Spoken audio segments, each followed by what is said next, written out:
Boa tarde. Meu nome é Gustavo Coutinho e sou aluno de Ciência da Computação em Harvard.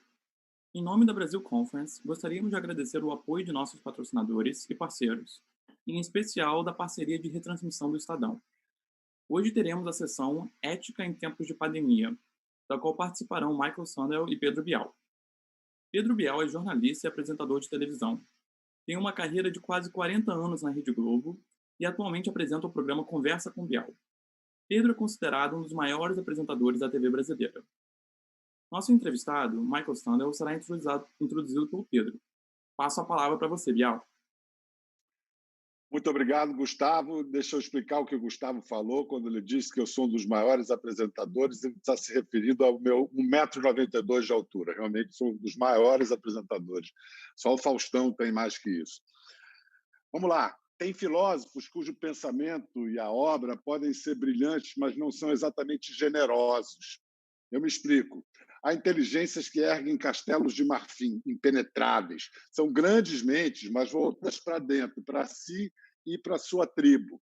Mas há filósofos que pensam para fora. Quer dizer, suas ideias só se realizam plenamente quando alcançam a seus semelhantes, distantes ou próximos. São pensadores cujas ideias incidem, influenciam ou buscam influenciar o real. Nessa linhagem, há desde profetas e visionários místicos, passando pelos gregos antigos, chegando a alguns poucos contemporâneos. Hoje, agora, nós vamos conversar com um filósofo cujo pensamento trava um diálogo sempre provocador com a realidade, com a sociedade, com as nossas realizações e contradições, os nossos objetivos declarados e os nossos fracassos que a gente preferia esconder. O assunto central dele é a moral, a ética, o campo minado que separa e une certo e errado. Enfim, a dangerosíssima arte de conviver. Catedrático de filosofia política em Harvard, um pensador pop que atrai multidões em todo o mundo com livros traduzidos para 27 línguas. O professor Michael Sandel. Welcome, Mr. Sandel. Professor, it's such an honor, a pleasure. Thank you so much for being with us today. Well, thank you, Pedro. Thank you, Pedro. It's my great pleasure to be with you today. And this conference has a great tradition, and we have a lot to discuss. So I'm honored to be with you. Yeah. Well, the leitmotif, let's say, the title of our meeting today is Ethics and Pandemics. Is there a specific set of ethics for pandemics, or it's the same set of ethics for life? Well, ethics are about the hard choices we face in life. But it's certainly true that in a pandemic, we find ourselves forced to confront in very immediate and pressing terms the ethical questions that often we try to ignore. So I think the ethical dimensions of life loom larger, come right before our eyes during times of emergency, certainly including the pandemic. It's impossible to pretend that it's not happening and it's facing us. Actually, to a personal question, how have you personally been coping with quarantine, social distancing? You had to create a new kind of routine. You had to reorganize your day by day. Well, it is very much a new routine, most of all because there is no travel. And much of my life, a large part of my time is spent traveling under ordinary circumstances. But I can't really complain about that when I consider the circumstances that face many people around the world today during this period of isolation and social distancing. Speaking personally, I'm spending these weeks and now months in my home just outside of Boston, Massachusetts, in the United States. I'm here with my wife. One of our two sons flew back and is with us. So we are able to spend family time, My work routine is different. Much of it is on Zoom in meetings like this, but it reminds me every day what a difference there is in life experiences given the inequalities in our society, that some people are working and risking their health and their lives every day, whether in hospitals or delivering food, or working in grocery stores and supermarkets, coming into contact at risk of contracting the virus, while others of us have the luxury of continuing our work at home in relative safety, holding meetings on Zoom. So one of the dramatic social challenges the pandemic puts right before us is the inequality of condition under which we live our lives. In your book from 2012, What Money Can't Buy, The Moral Limits of the Market, the conclusion one can reach after that book is that Oscar Wilde was right when he said that we know the price of everything and the value of nothing, which means we have become a society of cynics. Have we? And if so, why and how? I'm not sure we've become a society of cynics, at least not yet. But these circumstances provide a kind of moral test, including about the moral limits of markets. Just as this crisis began, there was a news article in one of the American newspapers about a man in Tennessee who had a little bit more foresight than the rest of us. And when he saw the pandemic coming, he got in his truck and he drove from town to town, state to state, buying up all of the hand sanitizer that was for sale. And this was before everyone knew it was a pandemic. And he filled his garage with 17,000 bottles of hand sanitizer and disinfectant. And then he began selling them for the highest price possible on the market.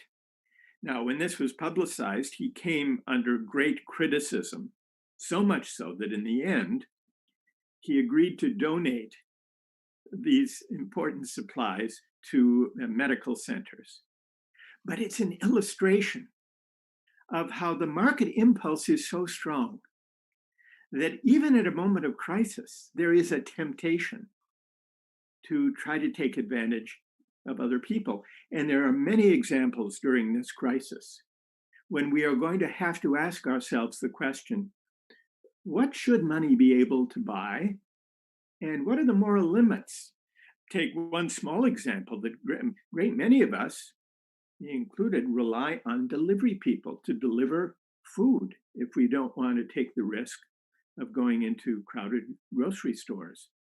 But is it really just to outsource risk to people who may need the job, the delivery jobs, especially in a gig economy?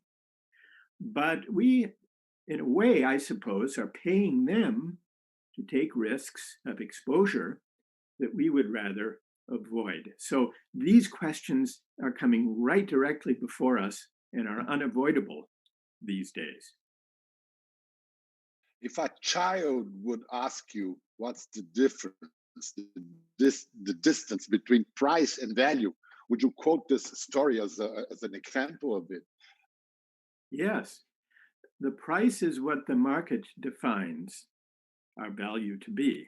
But true value is something that we have to arrive at by reasoning together about the right way to live, by reasoning together about moral principles. True values are about moral principles.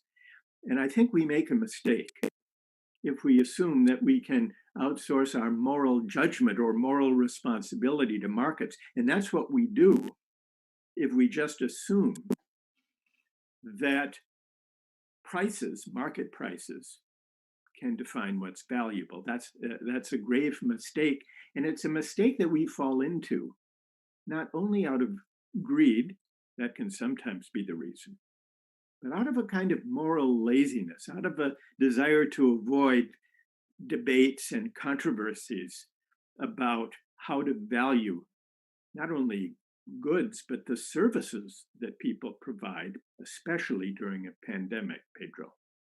Yeah, this is becoming quite clear. Actually, all the hypothetical dilemmas and what ifs that were suggested in your books, in your lectures and courses, they anticipated matters that are now dramatically real. Yes. And we have no choice. We have to address them and confront them. Yes. Why do we need a tragedy to make us stop and think? That's a great question. That's a great question, Pedro.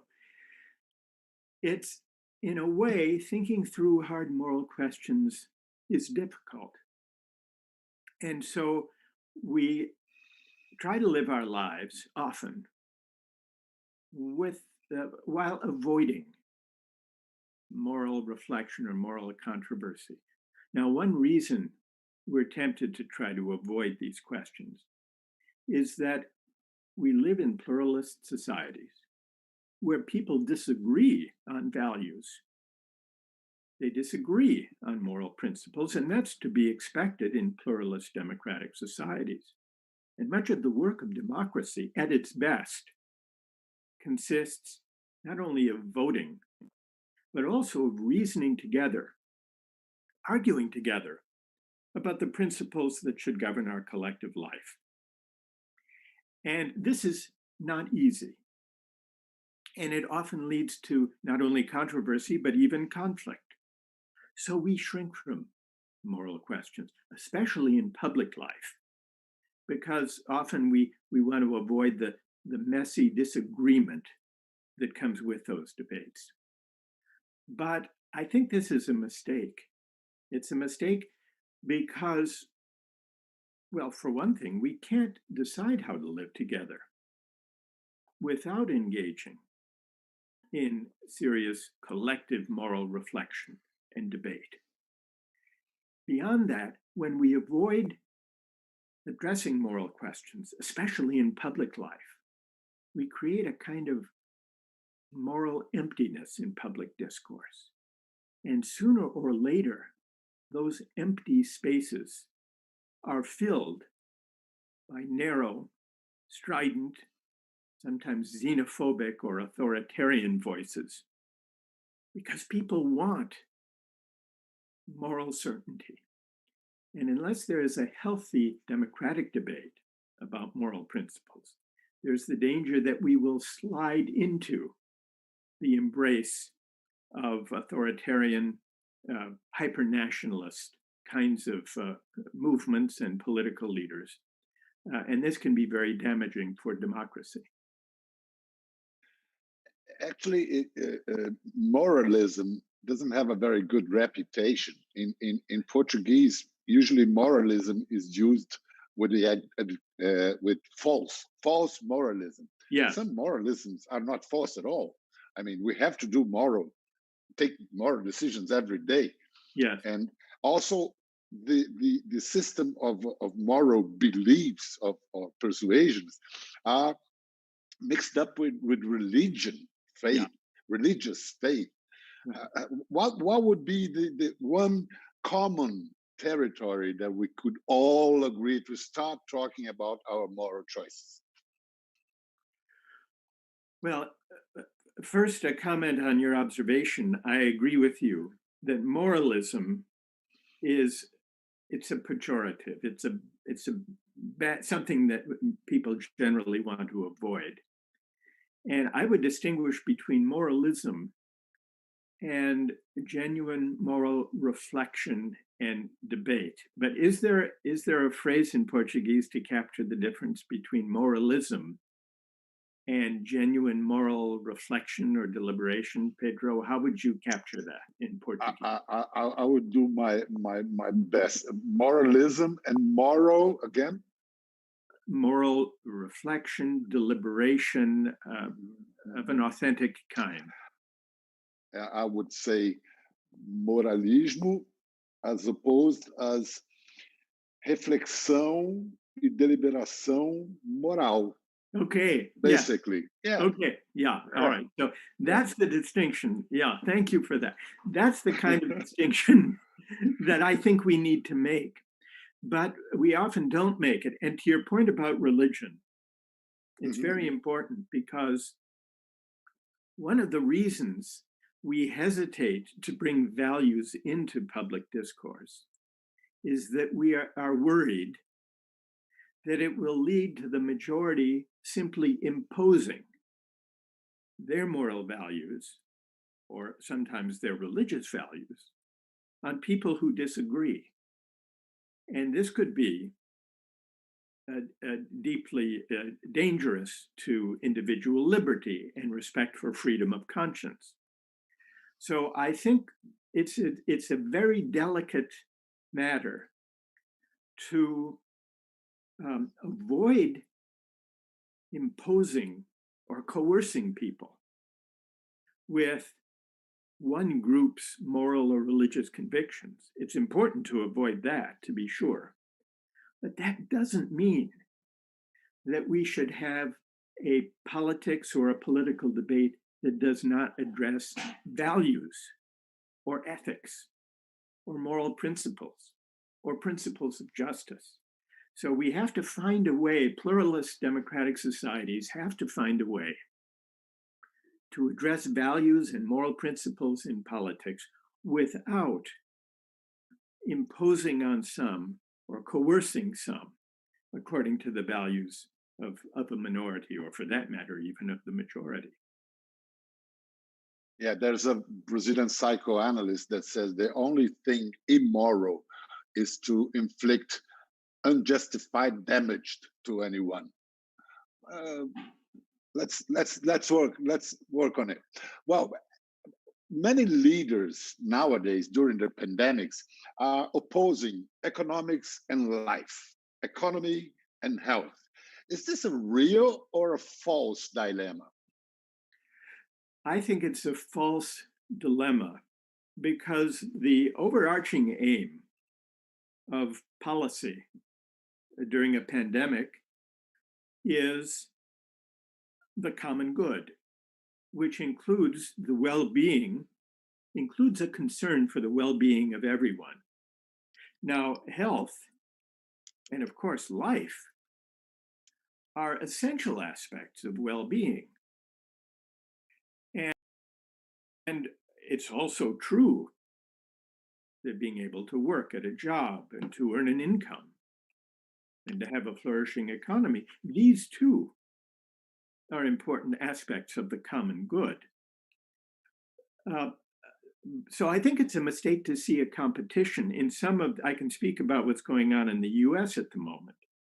There are some state governors who have said, we're tired of social distancing and keeping people at home. We've done it for long enough. We need to get the economy moving again. And so we are going to open all businesses, including barber shops and bowling alleys and tattoo parlors, Pedro, because the people want to go back outside.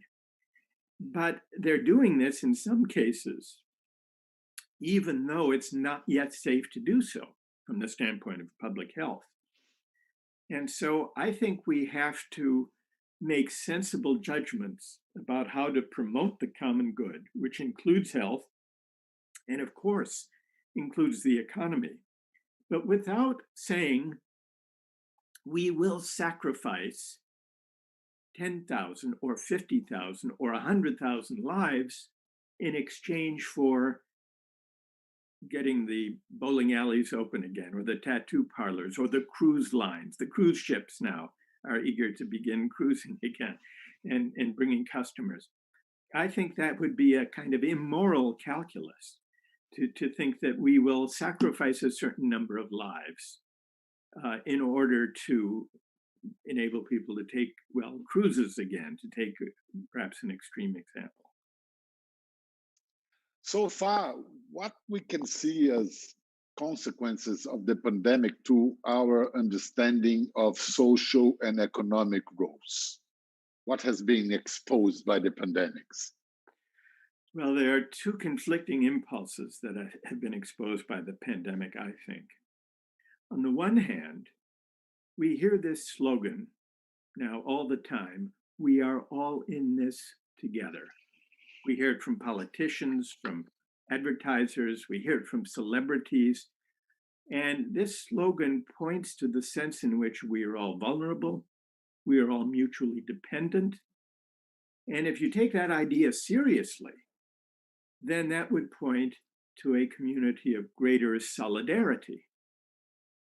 But from the other direction, we see that the way the burden of the pandemic actually plays out, the sacrifice is being borne disproportionately by people in jobs that don't pay very much, that are often not respected as fully as they should be. Delivery people, truck drivers, assistants, health assistants, and so on, who are taking great risks, who are providing essential services for the rest of us, but who don't normally get much social recognition or esteem, and typically who are not paid very well. So I think what the crisis is really dramatizing is that the contribution made by people in jobs not very well paid, those contributions are of greater social importance than we often realize. And I should be rewarded as such. Should be rewarded as such. Yes, they should be rewarded as such. Now, how would we do that? Well, one way to begin, while people are now so aware of the importance of these roles, would be to provide a kind of bonus pay or hazard pay to people in these jobs who are performing these crucial jobs, but at great risk and who aren't paid very much. So I would say let's, during this time of crisis, at least reward them in line with the importance of what they're doing for us. Then maybe that would be a first step to going further once the crisis recedes, and to consider policies like increasing the minimum wage, perhaps having the federal government provide wage subsidies to workers who are not remunerated adequately by the market, but whose actual contributions to the common good are really very important. So I would say let's begin as an experiment to reward such workers more adequately now as an emergency measure, and then have a further debate once the crisis eases whether we should have some permanent version of that. I would extend that to universal health care and paid sick leave. Now, these are benefits that well-paid workers take for granted, but that many poorly paid workers can only dream about. So I would say let's just begin as a first step for 18 months, the next 18 months, to provide all workers with health care and with paid sick leave should they fall ill, so they aren't forced to come to work even though they may have fallen ill. As a humane gesture of recognition for the serious contributions, the essential contributions that many low-paid workers are making now. And that could be the first step toward a broader debate 18 months from now, perhaps, when we're asking, how should we reorganize our society and our economy better to recognize those who on whom we really do depend, as we're learning now. This reminds me of what many common people are saying, regular citizens, that if in times of deep crisis like now, governments find the money somehow to cover every citizen health needs or needs in general, why we cannot achieve this in ordinary times? Yes. Well, it's a good question. And it's a debate we should have. And I think the best way to frame that debate and to make it unavoidable is to begin as a first step, as an interim step in the emergency, to make these provisions for health and for sick leave and for wage support. And then, when the crisis is past, then let's ask, if these workers are so essential, and if the market by itself does not reward them appropriately for the contributions they make and the sacrifices they make, maybe we should extend these provisions to ordinary times. That's a debate we should have, but we can begin it by starting now during this emergency. It's quite scary for some people that are afraid of a big state interference in life, because usually exceptional measures tend to become permanent solutions throughout history. But and also, if you take the pulse, I mean the heartbeat of the nation, what would you say are the moral and political gestures of renewal or of the Americans, but I mean the Western civilization, let's say, would be willing to take and do? To do right now, Pedro, in the emergency or in the longer term? Right now and in a longer term. Well, I think that's an open question. I think we can't really know until we try, which is why I favor these interim measures for 18 months during the emergency in the area of health care, sick leave, wage support, and the like. You're absolutely right when you point out that somehow we find the money. Governments find the money. Certainly, the US Federal Reserve has managed to create trillions of dollars in order, they did it to shore up the Wall Street in 2008. And they're coming up with that money now. So if it's possible to bail out Wall Street, to come up with all of that money, why isn't it possible to make for a better society where there is a greater degree of social cohesion, greater respect for the roles played by people up and down the income scale? Among those we describe these days, Pedro, as essential workers, I've not heard anyone say that the people who run hedge funds are among the essential workers. Maybe you have, I haven't. So even the term essential workers recalls to us the kind of social and economic roles on which we all depend, even though in ordinary times we tend to forget it. And we're even willing to outsource many of these roles if it will save companies money and boost profits to low-wage countries overseas. But that's led to another problem that's been dramatized by this crisis, which is the supply chains have been so thoroughly outsourced to low-wage countries that in the case of the United States, richest country in the world, we can't find or buy even simple masks, surgical masks, to protect the people who are working in hospitals, to protect doctors and nurses.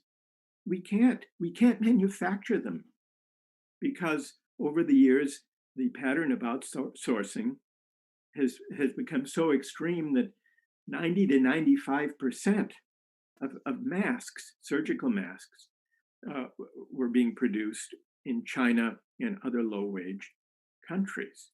And the same is true not only of masks, but also of pharmaceutical products, of drugs, most antibiotics. We're incapable now at this moment of producing. So I think this is another lesson about the excesses of the way global capitalism played itself out over the past 3 or 4 decades in a way that not only disempowered ordinary workers, but also has now rendered all of us vulnerable to disrupted supply chains when it comes to essential health and medical supplies. Your next book is coming out on September, if I'm not mistaken. Yeah, it's called The Tyranny of Merit, What's Become of the Common Good, A Tirania do Mérito. Well, what was, before we talk about meritocracy, what was the original beauty of the meritocracy idea? And why has it gone astray? Yeah, great question. Thank you for that, Pedro. Yeah, my new book is about the tyranny of merit. And I do need to begin. You're absolutely right. I need to begin to describe, and I try in the book to describe, the appeal of the meritocratic ideal. And it has great appeal because against a background of corruption, of nepotism, of prejudice, where people are hired for jobs not based on their merit, but based on who they know or what connections they have. The surname. Yeah. Their name, yes, or their background, their social or economic or ethnic background. Allocating jobs on those bases is certainly unfair.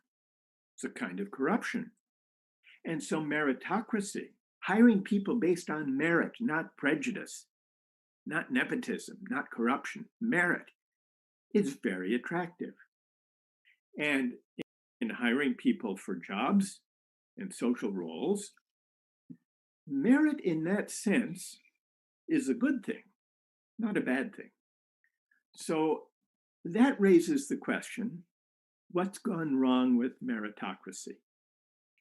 And what I think has gone wrong begins with the rising inequality that we've seen in many democratic societies, certainly in the US, but in many democratic societies over the past 3 or 4 decades, deepening inequality to the point where the top 1% make more than the entire bottom half of the population combined.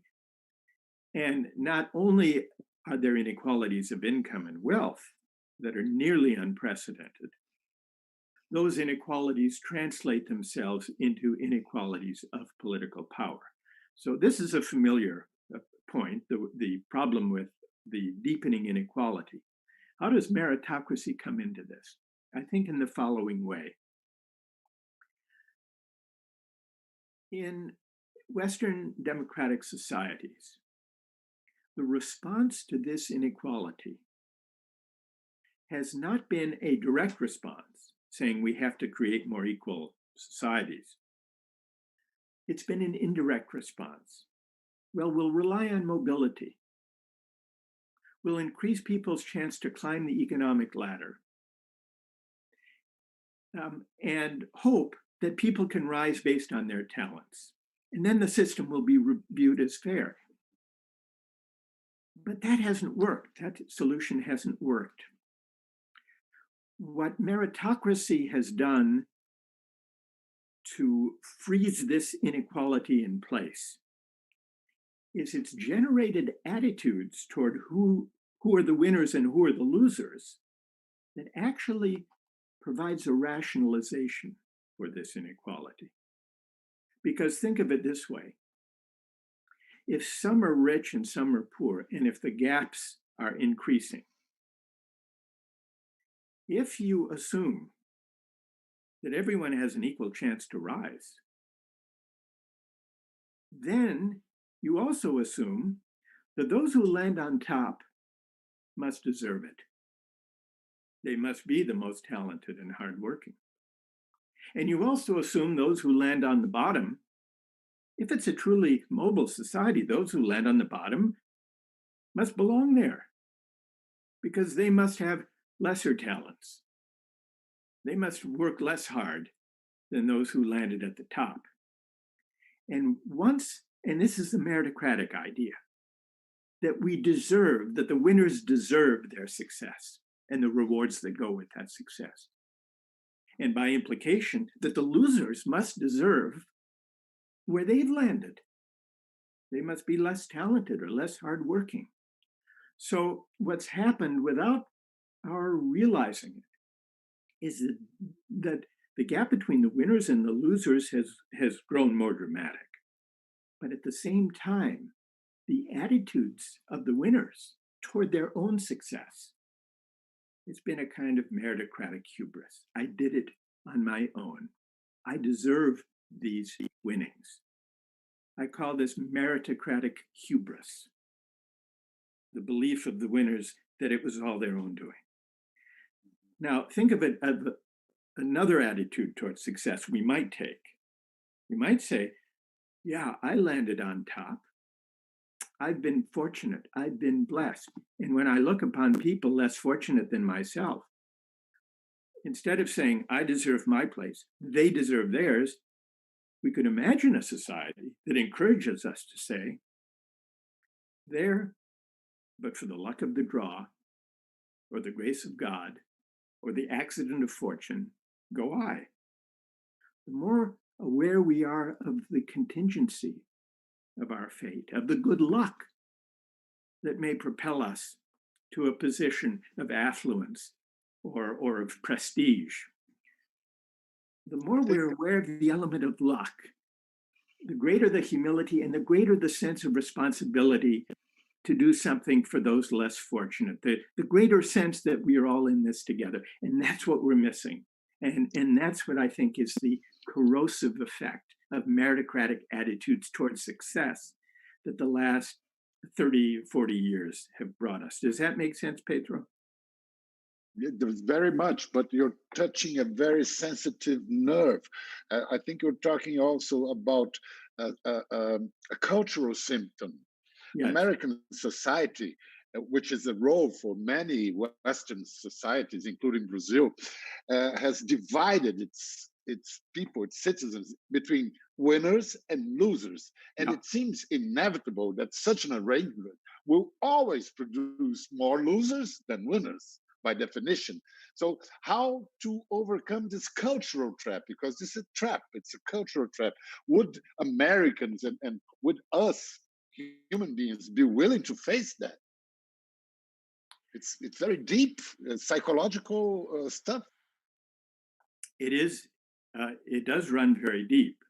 And I agree with you. It's rooted in a gradual shift in cultural understandings.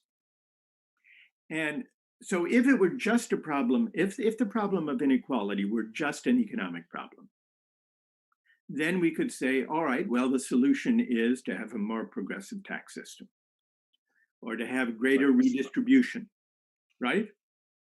Or to have a more generous safety net for those. It's just a matter of economics and getting the tax rates and the redistributional policies right.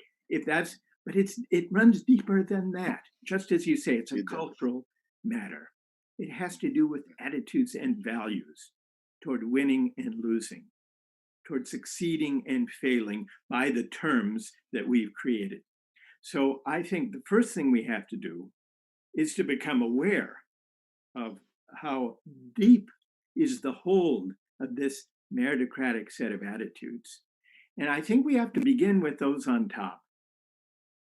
And we have to engage in public discussion and debate about whether those on top really have done it on their own, or whether they are indebted in many ways that are easy to forget, indebted for their success to the societies and the communities and the families that made their success possible.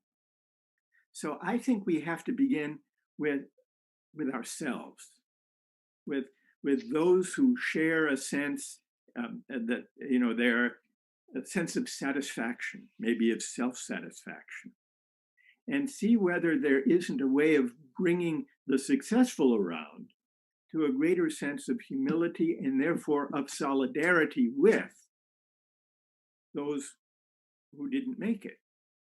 And I think that it has to begin by drawing attention to our sense of indebtedness to the communities and the teachers and the supporters and the mentors who made possible our success.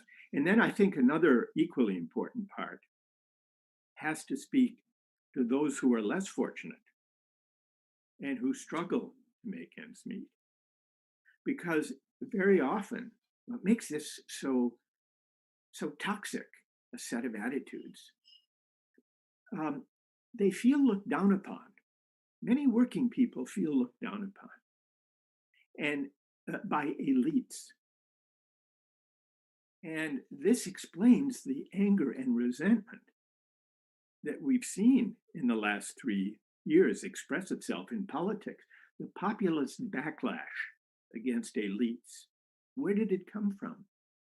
It came from a sense by ordinary working people that elites are looking down on them with disdain. And, I think that those working people who have that grievance, I think they're onto something. I think they have a point. Now, they express the anger and resentment against elites, especially in 2016, by lashing out against established parties of the center right and the center left, and embracing, in many societies, including my country, right-wing hyper-nationalist populist figures who articulated the sense of grievance and resentment. One thing that Trump is very good at is giving expression to resentment and grievance, because he himself, though he's wealthy, has experienced that. People look down on him and they disparage him, and they always have. And so he's able, though he's wealthy, he's able to be the spokesperson for that sense of resentment and grievance against elites. But this, I think, is a toxic attitude. It's driven us apart. It's fueled the populist backlash. And so I think we have to take seriously the grievances of working people, that they've been excluded, disempowered, looked down upon, and find ways to give greater voice and recognition and respect to people who may not have a college degree, but who nonetheless are making valuable contributions to their communities, to the economy, to the society. Find ways of according greater recognition. And this goes back to the earlier part of our conversation, Pedro. But now from a political point of view and a cultural point of view, it's not only about economic, loss of wages or jobs to outsourcing. It's also about a culture that accords less esteem, less social esteem and recognition to ordinary working people. That's what we have to change. And I don't think this will be solved uniquely by one country. It has to, some kind of global cooperation will be necessary. And this makes things a bit more complex, no problem. But I'd like to pose another issue. It's when you talk about building a more fair and just society, some people fear that their freedom is under risk, freedom and individual liberties. How can we approach this kind of fear and sort of balance freedom and justice? Right. Well, it's a really important question. Those who feel their liberty is infringed upon by measures of redistribution typically believe something like the following. I may be well off financially, but I earned it. I worked hard. I took my opportunities. I got an education. I built a business. I built a company. I made strong investments. I earned and therefore deserve the rewards that the market has bestowed upon people like me who land, say, in the top 10% of the income scale. And so if you come along and say you want to have a more progressive tax system, or if you want to have a wealth tax, or if you want to have a financial transactions tax, that deprives me of something that I've earned. It's a violation of my liberty. It's a deprivation of my property rights, my rights to the rewards the market says are my rewards. I think the way we address that objection, and it's an objection that ties liberty to a certain idea of property rights and of market rewards, I think we have to ask whether that's really what liberty means, or whether liberty means enjoying the fruits of one's own success and contribution, but in a way that acknowledges the sense in which my success depends on and is indebted to the country and the community that made it possible. And if that's true, then what liberty means, what freedom means, is not the right to keep everything that the market has bestowed on me. It's the right to be a participant in a democratic society that works out exactly what should be the balance between individual reward and a sense of social solidarity and sharing and mutual indebtedness. So but it requires a serious debate about what liberty and freedom really mean. Is it purely individualistic, or is it a civic concept, a right to have a say, a meaningful voice as we deliberate together about how to share the bounty of prosperity?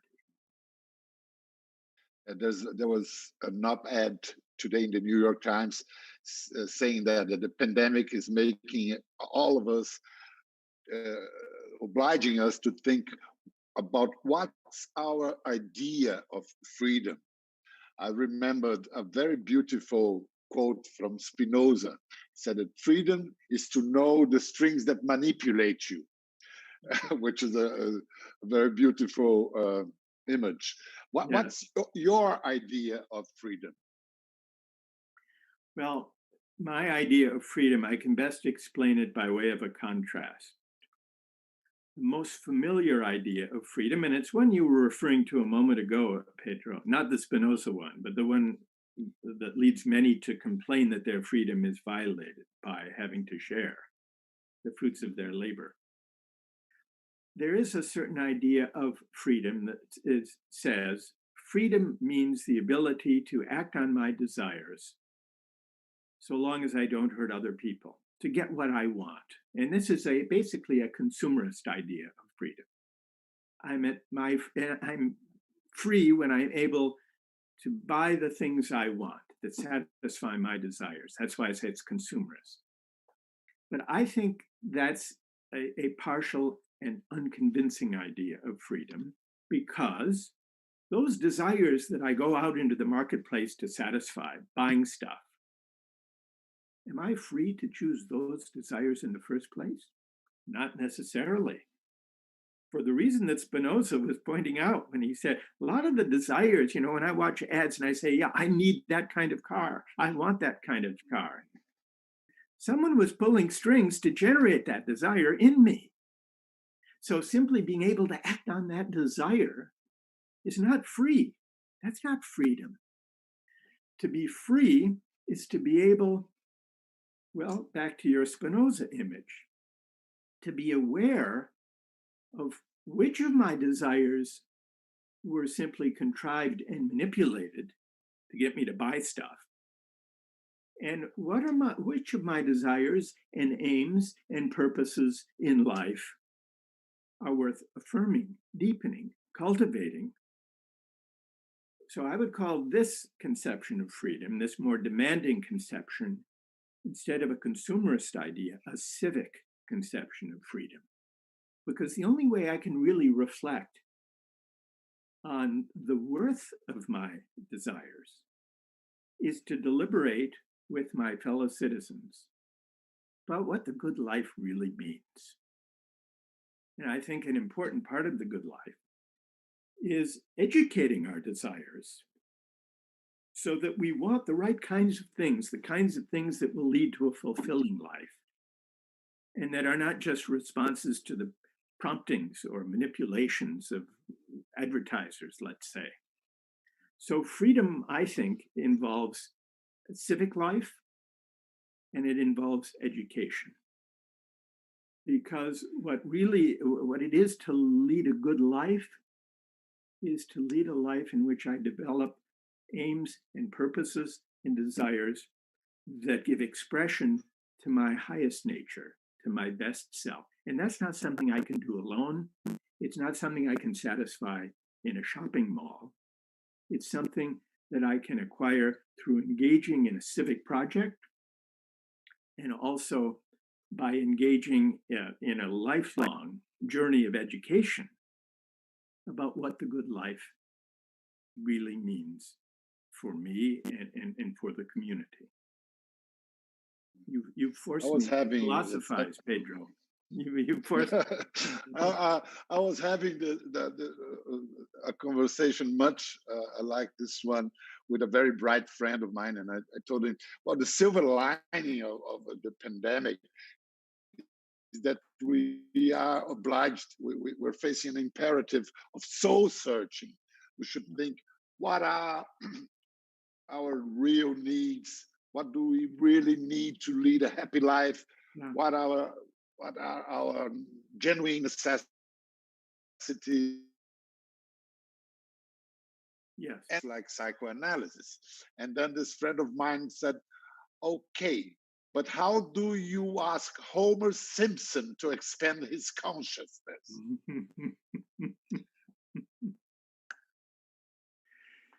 Well, we don't.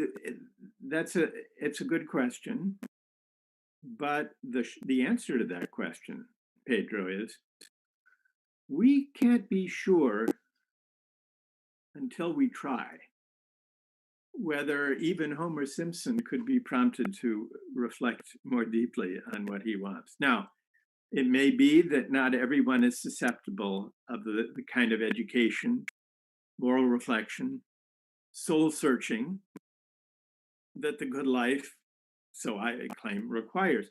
But we can't rule anybody out. We can't rule anybody out because we can never know who might be capable, even despite, let's say, a difficult upbringing or hard economic circumstances or lack of educational opportunities. We can't know who would be capable, really, of reflecting more deeply on their lives and growing. It's about what it takes to grow as a human being, but also, I think, to grow as a member of a community. So I don't think we can know until we try how far we can get. But democracy has no guarantees. The project of education can't be foreseen in advance. But we know that both democracy and education gesture toward a certain conception of the good life and of individual growth and self-realization. So we need to begin.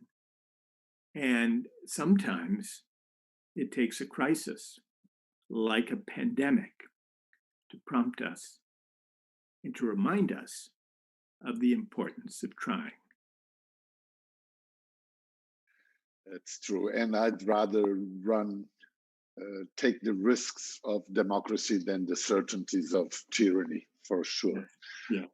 Thank you so much, Professor Sandel. It was such a pleasure, an honor, and I hope to talk to you again as soon as we can. I would love that. Take good care of yourself. All the best for you and your family. Be safe. Thank you. Same to you, Pedro. I've really enjoyed our conversation. Thank you very much. Ciao. Ciao. Obrigado. Obrigado. Obrigado. We stop.